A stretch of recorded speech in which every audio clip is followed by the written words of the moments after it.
In a previous video, we talked a little bit about why Christianity is dying in the West. In today's video, we're going to revisit that topic and go over a few more details of why I think the faith is in decline. In just a decade, the faith has dropped 12%, from 65 to 53, while those categorized as agnostic or atheists have actually increased by 17%, all the way up to 26. In my previous video, I mentioned that the decline could actually be explained by the rigidity of the faith. Dogmatic beliefs are obviously inflexible, and when we as a world make advancements about our understanding, Christianity tends to lag behind. Well, here are 3 more reasons why the faith is dying. Since 1990, the immigrant population of the United States has doubled from roughly 20 million people to now 45 million. With this influx of new people, we have an increase in multiculturalism. Millions of immigrants are bringing their cultural practices and religious beliefs to the United States. With this change in demographic, we also see a change in the non-immigrant population of the United States. They're constantly being exposed to new cultural practices and new religious perspectives. This is especially impactful at a young age and where it's most prevalent, where many school-age individuals are exposed to different religions through their peers in school. So imagine if you grew up with a friend that had a different religious belief than you. You're going to have a much different, much more open perspective on religion and on faith in general, and you'll be more open to not only changing your mind, but accepting that other valid worldviews exist.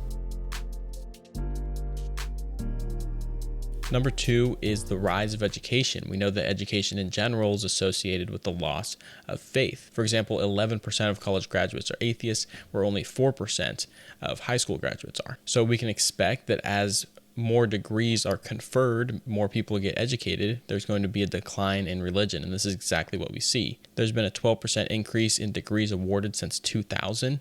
It is now, I think it went from 25% to 37%. So again, as degrees are conferred, as people become more educated, and this is the trend that we see across the entire world, the areas that tend to be less educated are more oftentimes religious. The areas that tend to be more educated are more often less religious.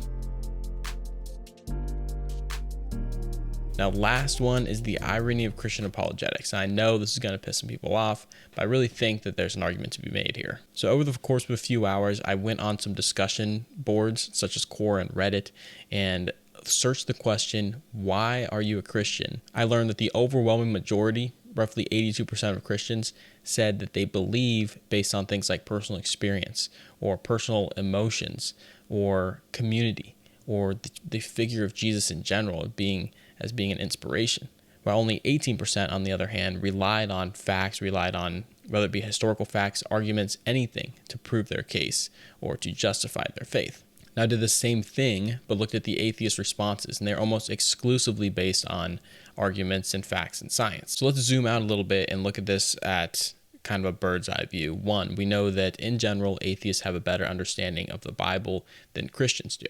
2, we know that the people most well-versed in logic, which are going to be the most exclusive group of philosophers in the world, are 99% not religious. Putting this together, one could argue that the more one learns about the Bible, the more one learns about the arguments that supposedly support things like the resurrection or the Genesis narrative, the more likely that individual is going to be to break off from the church and actually identify as an atheist. I think in reality, logic-based arguments and reasoning are the weakness of Christianity, and apologists should not focus on this to help convert people. Rather, these are oftentimes used to support a belief that already exists. But getting converts using facts and logic and reasoning seems to be rather ineffective. Instead, Christian apologists, if they're trying to truly convert people, should rely on the experiential aspect of the faith, the emotional aspect of the faith, and the comfort aspect, rather than the logical appeal. There are 3 more reasons why Christianity is dying in the West, especially in the United States. If you have any other ideas, please leave them down in the comment section below. I'm going to actually add to the series at least one more time talking about the fracture of the Christian church and why it has led to the decline as well. We know that the denominations of Christianity are numerous, and so how can you really defend a Christian faith if you can't even pinpoint which one is correct? So we're going to be talking about that, maybe not in the next video, but here pretty soon. If you enjoyed this video, be sure to like and subscribe. Leave a comment down below of what other factors you think have led to the decline.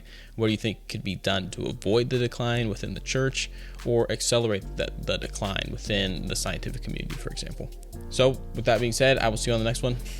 Peace out.